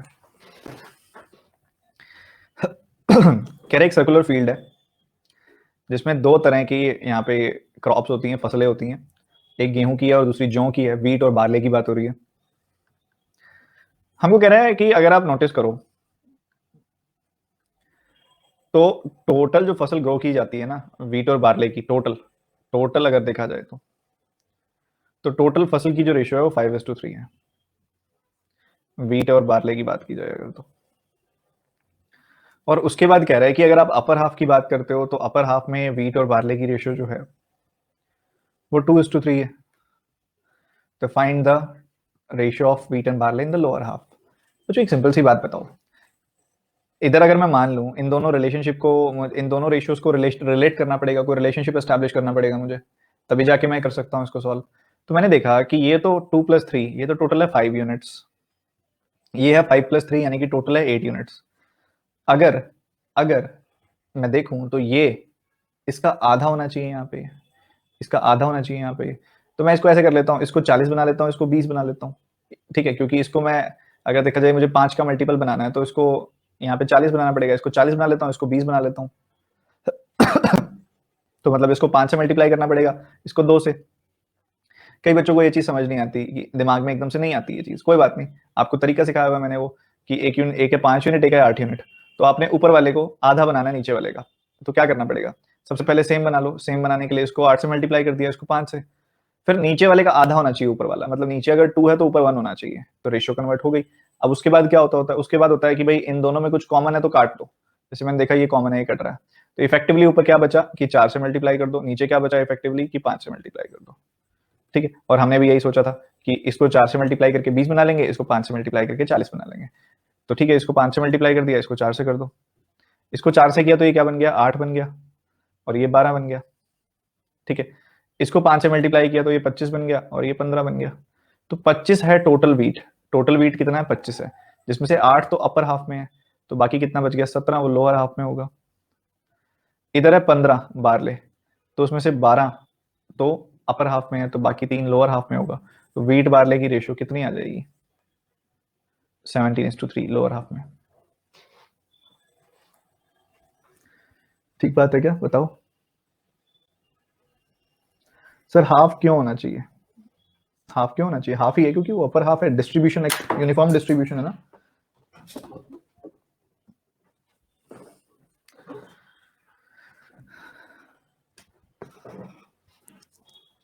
इसको पेंटिंग के फॉर्मेट में भी सवाल पूछ देते हैं, रेड कलर और ब्लू कलर। सर अलग भी तो हो सकता है, मैं टोटल क्वांटिटी को बोला, मैंने टोटल क्वांटिटी हाफ की है मैंने। वीट बार ले तो कैसे भी हो सकता है, पर मैंने टोटल क्वांटिटी को हाफ लिया। ठीक है, और सर यूनिफॉर्म डिस्ट्रीब्यूशन मेंशन नहीं है, अंतरी यूनिफॉर्म डिस्ट्रीब्यूशन ना बाय डिफॉल्ट फिर मानना ही पड़ता है। अगर यूनिफॉर्म डिस्ट्रीब्यूशन ना हो ना तो फिर तो इस सवाल का जवाब होगा कैन नॉट बी डिटरमाइंड। ठीक है, तो वो तो आपको बाय डिफॉल्ट लेके चलना ही पड़ता है कि यूनिफॉर्म डिस्ट्रीब्यूशन है। ब्रेक वालों रुक जाओ, क्वेश्चन तो पूरा करने दो।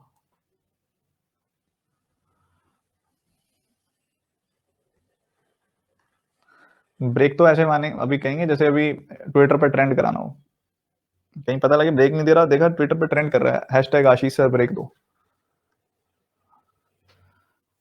देखो भाई, दो छोटी छोटी सी चीजें हैं इसको समझने के लिए। आपको पता है यूनिफॉर्म डिस्ट्रीब्यूशन तो बाय डिफॉल्ट आपको लेके चलना ही पड़ेगा इसमें।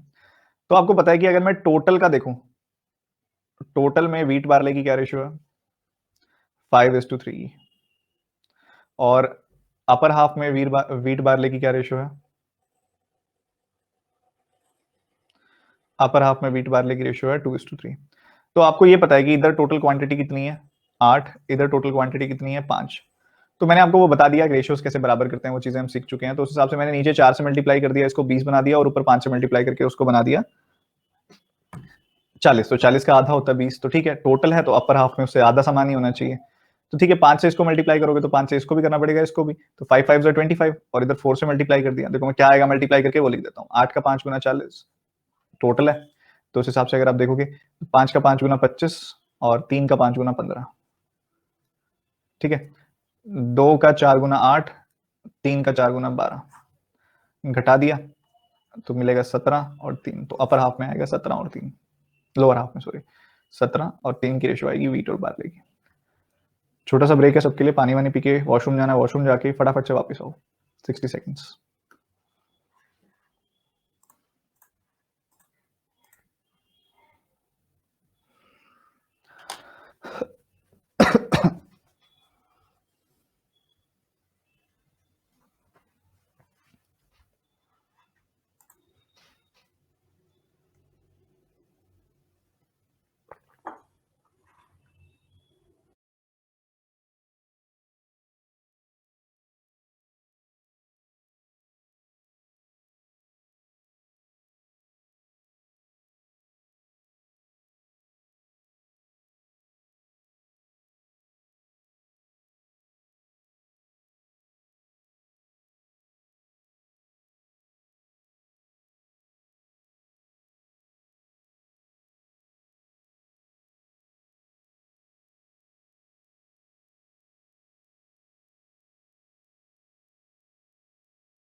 चलो जी, नेक्स्ट क्वेश्चन।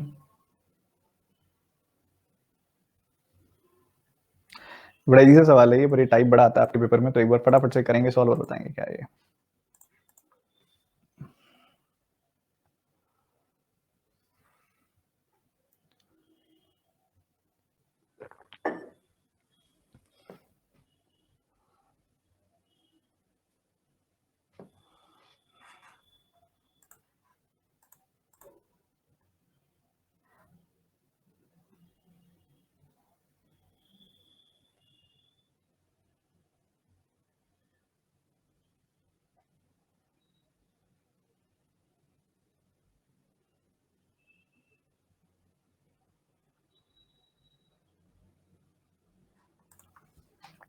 देखो जी,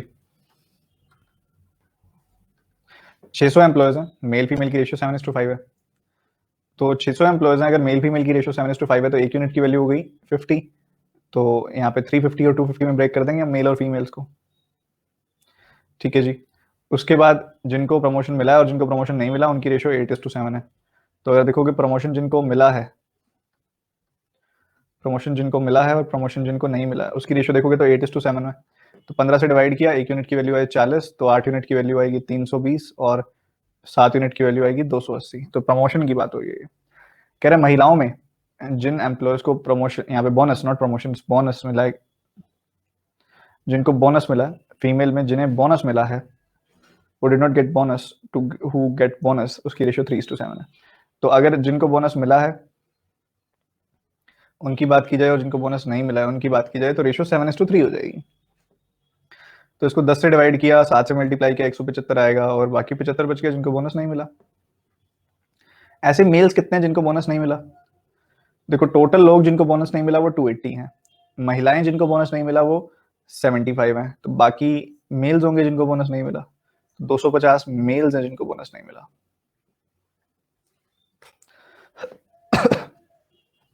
कर लिया था ना हमने?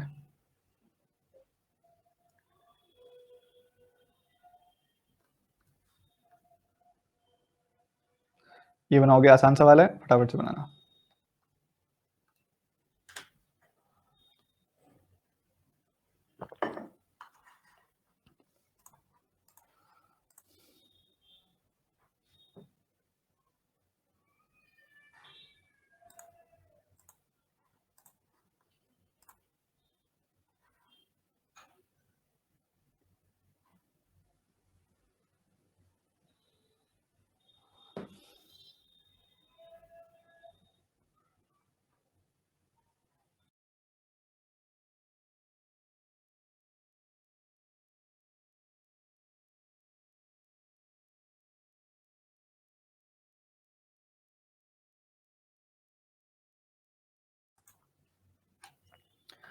देखो जी, कह रहे कि किसी भी आर्टिकल की जो प्राइम कॉस्ट होती है वो 4 गुना होती है उसके रॉ मटेरियल की कॉस्ट के।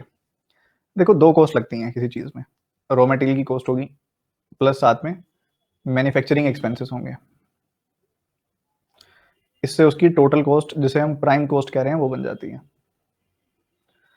तो इसका कहना है कि अगर आप देखो रो कॉस्ट का 4 गुना होता है, तो रो कॉस्ट अगर 1 यूनिट है तो प्राइम कॉस्ट उसका 4 गुना होता है। मतलब ये हुआ कि मैन्युफैक्चरिंग कॉस्ट 3 यूनिट होगी। सिंपल सी बात। तो रॉ मटेरियल की और यहाँ पे मैन्युफैक्चरिंग एक्सपेंसेस की रेशियो 1:3 है।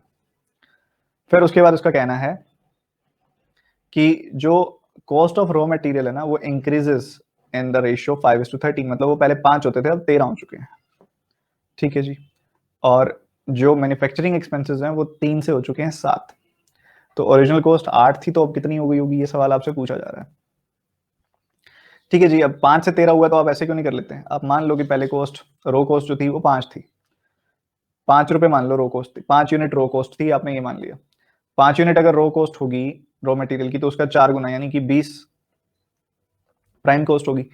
मतलब 15 मैन्युफैक्चरिंग कॉस्ट होगी, आपने ये अज्यूम कर लिया। वो कह रहे हैं कि रॉ मटेरियल की कॉस्ट 5 से हो गई 13।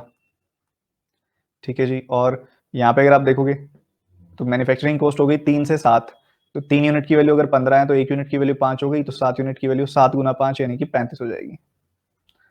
ठीक है जी, ये भी ठीक है। तो ये क्या होगी, टोटल कॉस्ट कितनी होगी, 48। तो प्राइम कॉस्ट जो थी वो पहले 20 थी, अब हो गई 48। आप चाहो तो 4 से कैंसिल कर सकते हो। ठीक है, कोई बात नहीं, हो सकता है कैंसिल। या फिर आपको ये पता है कि 20 यूनिट की वैल्यू जो है वो 8 है, तो 48 यूनिट की वैल्यू आपने निकालनी है। अब 20 का 40% होता है 8, तो आप 48 का 40% निकाल लो, 19.2 आ जाएगी वैल्यू। तो ऐसे भी कर सकते हो आप। ठीक बात है।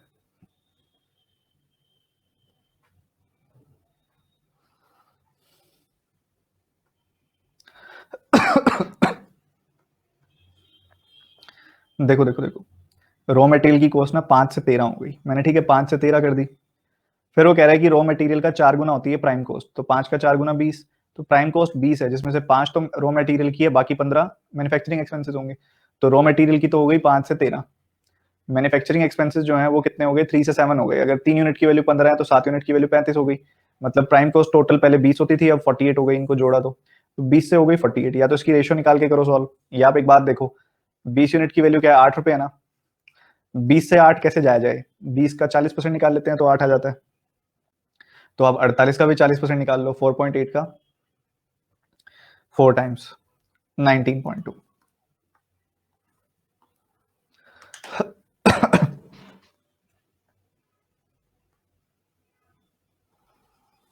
मनाओ इसको जल्दी से, फटाफट से।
देखो जी, विपुल की 3 बेटियां हैं, अर्पिता, वर्षा और दीप्ति। उसने कुछ अमाउंट तीनों को दिया। वर्षा को 20% ज्यादा मिला अर्पिता से, मतलब अगर इसको अर्पिता को 5 मिला तो वर्षा को 6 मिला।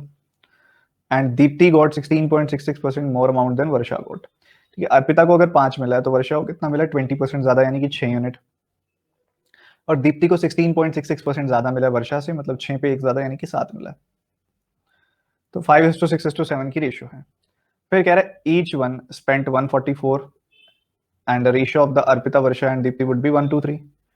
इन सब ने 144 का खर्चा किया। अब यहाँ पे ऑब्वियसली आपको दिखाई दे रहा है कि इसकी वैल्यू भी 4 कम हो गई, इसकी वैल्यू भी 4 कम हो गई, इसकी वैल्यू भी 4 कम हो गई, क्योंकि तीनों ने सेम खर्चा किया।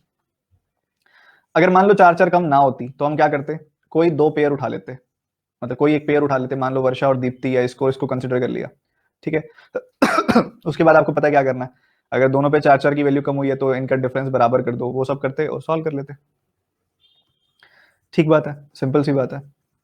अब 4 4 4, पर यूजुअली आपको ये ऐसा ही मिलता है। इसके अलावा और होगा भी क्या? आप ये सोच के देखो, आपको ये 6 8 8 कुछ इस टाइप का कुछ भी देंगे तो दिक्कत तो आएगी, उस हिसाब से आपको सॉल्व करना पड़ेगा। तो यूजुअली ये ऐसे ही आता है, नहीं तो आपको क्या करना होता है, डिफरेंसेस बराबर कर दो, वो आपको तरीका आता ही है। तो 4 यूनिट का खर्चा किया, 4 यूनिट का खर्चा किया, खर्चा तो 144 का हुआ। तो 1 यूनिट की वैल्यू कितनी हो गई? 36 हो गई। मतलब यहाँ पे इसके पास 36 का 5 टाइम्स 180 रुपीज थे, यहाँ 36 का 6 टाइम्स 216 रुपीज थे, यहाँ 36 का 7 टाइम्स, यानी कि यहाँ पे 252 रुपीज थे। कह रहा है कि what will be the average amount per person after all three receives 444 rupees each from their father. तो कह रहे हैं कि एवरेज अमाउंट उनके पास कितना होगा पर person, what will be the average amount per person after all receive. ठीक है, तो यहाँ पे अभी आप देख पा रहे हो कि इनका एवरेज क्या है? 216 है, क्योंकि अगर आप देखो इनके बीच में भी 36 का गैप है, इनके बीच में भी 36 का गैप है। ये एवरेज का रूल होता है कि जब आपको 3 नंबर्स का एवरेज निकालना हो ना, तो बीच वाला नंबर आपका एवरेज आता है अगर दोनों के बीच में गैप बराबर है। तो यहाँ पे भी 36 का गैप है, यहाँ पे भी 36 का गैप है, गैप बराबर है तो बीच वाला नंबर एवरेज आएगा। साथ ही हर एक को 444, अगर इसको भी 444, इसको भी 444, इसको भी 444 रुपए दे दिए गए हैं, तो एवरेज भी 444 रुपए से बढ़ जाएगा, इंक्रीज हो जाएगा। तो ये आ जाएगी 660 वैल्यू। काफी बच्चों का ये कहना होता है, सर आपको ये वैल्यू निकालनी चाहिए थी क्योंकि उन्होंने 144 तो खर्चा कर दिया है। गलती। उसने कहा इफ, अगर वो 144 खर्चा करें सारे तो रेशियो ये हो जाएगी, अगर करें तो, करा नहीं है। ठीक है, पैसे इनके पास इतने ही है, तो ये इनका एवरेज है। फिर अगर सबको 444 दे दिए जाएंगे तो एवरेज भी 444 से इंक्रीज हो जाएगा, क्योंकि सबको दिए गए। तो 660 आंसर आ जाएगा आपका।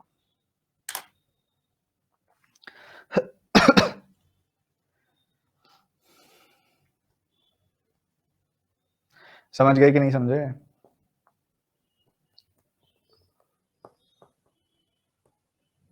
Sir my mom was asking आपकी तबीयत ठीक नहीं है?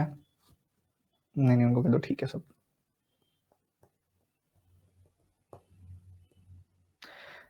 निहारिका वो सेम होता, सेम ना होता तो 2 का पेयर उठा के बराबर करते फिर हम।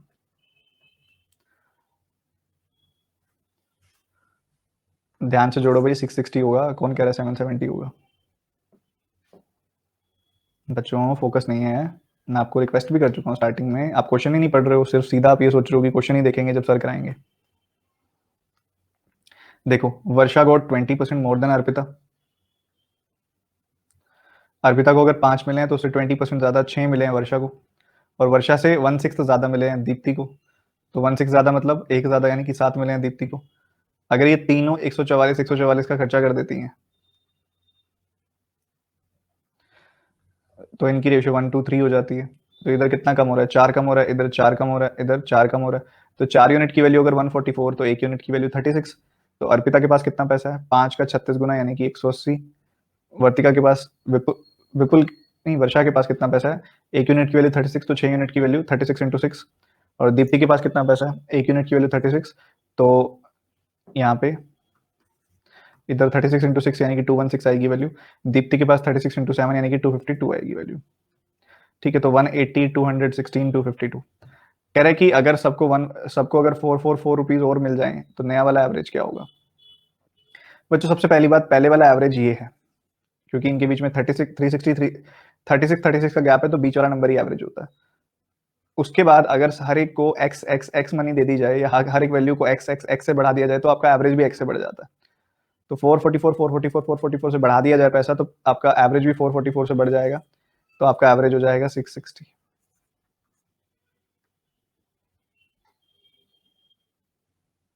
बहुत अच्छा क्वेश्चन है, देखते हैं कितने बच्चे आंसर करेंगे।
देखो बच्चों, ध्यान से समझो।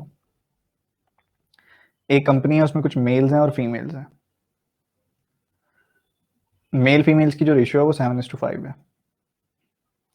फिर कह रहा है monthly salary of male is 83.33%, यानी कि 5/6 of the total number of employees. ठीक है, टोटल एम्प्लॉयज कितने हो गए? 7:5 की रेशियो है तो 7 + 5 12। 12 का अगर आप 5/6 करते हो तो 10 आ जाती है वैल्यू।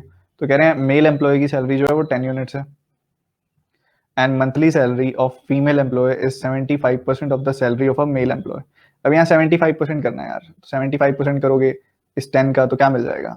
10 का 3/4, 30/4 कर दो यार। 30/4 मतलब 15/2 कर सकते हैं हम ये चीज। 15/2 आ गई वैल्यू। ठीक है जी, अब आपको लग रहा है कि फ्रैक्शन नहीं रखनी तो 2 से मल्टीप्लाई कर दो सबको, तो फ्रैक्शन नहीं रखी जाएगी। तो इस तरीके से हम मान सकते हैं कि हम शुरू में ये चीज ले लें कि 7 और 5 यानी कि 14 एम्प्लॉयज एंड 10 एम्प्लॉयज हैं। Number of employees male female and उनकी अगर बात की जाए, सैलरी की बात की जाए, तो टोटल एम्प्लॉयज 24 हो गए। तो 24 का अगर आप 5/6 करते हो तो आपको क्या मिलता है? 24 का अगर आप 5/6 करोगे तो आपको 20 मिलेगा। तो मेल की जो सैलरी है वो 20 रुपये है, और जो फीमेल की सैलरी है 75%, मतलब 3/4 है इसका। 20 का 3/4 मतलब 15 है। ठीक है, यहाँ मल्टीप्लाई करोगे आप तो आपको मिलेगा 280, यहाँ मल्टीप्लाई करोगे आप तो मिलेगा 150, इन दोनों को जोड़ दोगे आप तो आपको मिलेगा 430। पर एक बहुत बड़ा यहाँ पे जो दिक्कत आप बच्चे करते हो यूनिट वाली। बच्चों 14 यूनिट 10 यूनिट, ये 24 यूनिट, इसी के कंपैरिजन से ये भी आया 20 यूनिट, और इसके कंपैरिजन से ये आया 15 यूनिट। तो 14 यूनिट को जब 20 यूनिट से मल्टीप्लाई करोगे तो यूनिट स्क्वायर आएगा, यहाँ पे भी यूनिट स्क्वायर आएगा और यहाँ पे भी यूनिट स्क्वायर आएगा। जो 430 यूनिट स्क्वायर की वैल्यू आएगी 4,30,000, नहीं 43 लाख। ठीक है, तो 430 से 430 कट जाएगा। एक यूनिट स्क्वायर की वैल्यू आ गई 10,000, एक यूनिट की वैल्यू आ गई 100। हमसे पूछा जा रहा है find the number of employees in the company. तो 14 यूनिट 24 यूनिट है और एक यूनिट की वैल्यू है 100, तो 2400 टोटल एम्प्लॉयज है।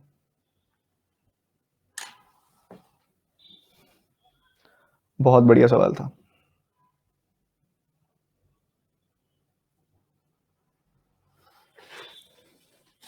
सर पता कैसे चलेगा? यूनिट स्क्वायर लेना है तो बच्चों यूनिट को यूनिट से मल्टीप्लाई करोगे तो यूनिट स्क्वायर ही आएगा।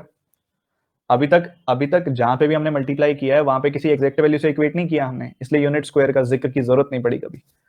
अभी तक जहां पे भी सॉल्व किया ना हमने, दोनों काट दिए गए हैं मल्टीप्लाई करके, फिर वो कट जाता है दोनों तरफ से, यूनिट स्क्वायर यूनिट स्क्वायर। पहले मेरी बात सुन लो, डिड नॉट अंडरस्टैंड लिखने वाले बच्चों सुन तो लो, बता तो रहा हूँ। कई बच्चे पता क्या है, कई बच्चे समझना भी नहीं चाहते, कई बार मुझे लगता है ऐसा।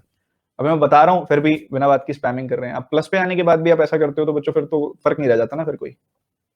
ठीक है, सीरियस बनना पड़ेगा। ऐसे सिलेक्शन आपको क्या लगता है क्लास में आने से सिलेक्शन हो जाता है? पढ़ना पड़ता है क्लास में आके, मेरे हिसाब से वो भी। ठीक है, ध्यान से सुनो एक बार। तो नंबर ऑफ एम्प्लॉयज जो हैं आपको पता है, अभी तक हम क्या करते आए थे, जब भी मैंने आपको सिखाया कि एक रेशियो को दूसरे रेशियो से आप मल्टीप्लाई कर सकते हो, ये सिखाया मैंने आपको, तब मल्टीप्लाई करने पे पता क्या हुआ है, हमने कभी भी उसको एग्जैक्ट वैल्यू से इक्वेट नहीं किया मल्टीप्लाई करके, हमने एग्जैक्ट वैल्यू से इक्वेट करके उसकी रेशियो निकाल ली है, रेशियो निकाल के सॉल्व किया। अब यहाँ पे एग्जैक्ट वैल्यू से इक्वेट करने की जरूरत पड़ी, या जरूरत पड़ेगी मेंसुरेशन में, सुबह भी पड़ी थी अगर किसी ने क्लास में अटेंड किया हो तो, ठीक है। तो वैसा ही कुछ यहाँ पे भी होता है। तो हमने मान लिया, एज्यूम कर लिया, ये यहाँ पे फ्रैक्शन ना आए इसलिए मैंने 7 और 5 को डबल लिया। तो 14 यूनिट्स मेल है, 10 यूनिट्स फीमेल है। 14 प्लस 10 24 यूनिट्स, 24 यूनिट्स का 83.33% होता है 5/6। तो 24 का 5/6 यानी कि 20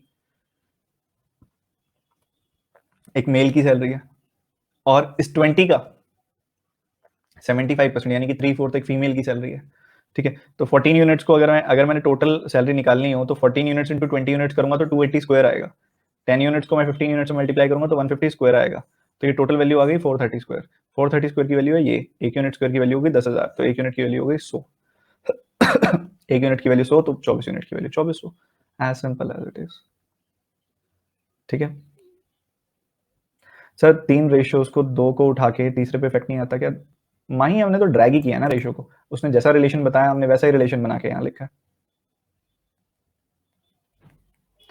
अभी आप जज ना करो बच्चों कि मेरे को इतनी देर लगती है उतनी देर लगती है, आप प्रैक्टिस पे काम करो। हम जज ही करते रह जाते हैं, हम यही देखते रहते हैं, आप सर तो ऐसे कर देते हैं, फलाना बंदा तो ऐसे कर देता है, मेरे से तो ऐसे होता नहीं। आप लर्निंग पे काम करो यार, औरों को मत देखो, खुद को देखो। खुद का रास्ता बना के चलोगे, एक दिन पहुंच जाओगे। औरों की रास्तों की तरफ ध्यान रखोगे तो ना अपना पूरा होगा ना दूसरों का कुछ कर पाओगे आप, ठीक है। अपना लर्निंग पे काम करो, आप भी पहुंच जाओगे वहां तक।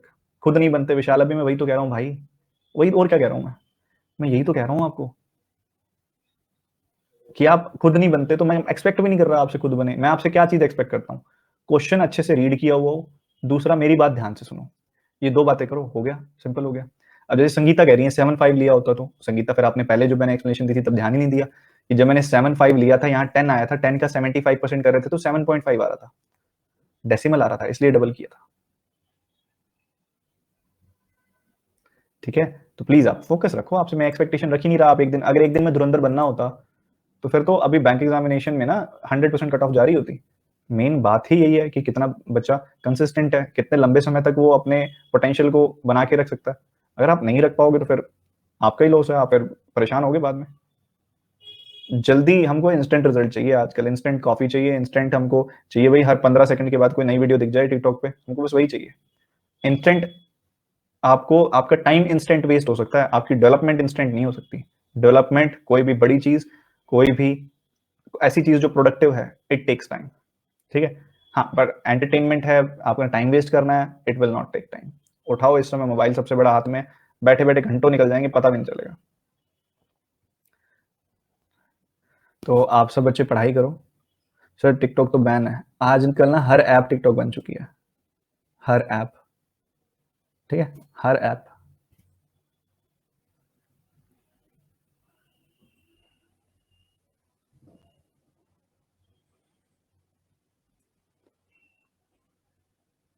पढ़ाई करो यार, पढ़ाई करो, क्लास को अच्छे से रिवाइज करो। रेशियो प्रोपोर्शन का जो चैप्टर है उसके सारे टारगेट्स फिनिश कर लो। टारगेट्स बेसिकली एस बुक में जितना भी रेशियो प्रोपोर्शन है उसको खत्म कर दो, ठीक है। यही मैं आपको कहना चाहूंगा, एस बुक को फिनिश कर दो। कोई बच्चा टेलीग्राम चैनल में नहीं है, ज्वाइन हो जाओ, @TG 149 सर्च करके, ठीक है, @TG 149 सर्च कर लो और ज्वाइन हो जाओ। उस ग्रुप के अंदर आपको पिन फाइल की हुई है, एक मैंने फाइल को पिन किया हुआ है, उसमें से आप सॉल्व कर सकते हो, जितने मर्जी कंटेंट सॉल्व करना चाहो करो, बहुत सारा कंटेंट अवेलेबल है वहाँ पे।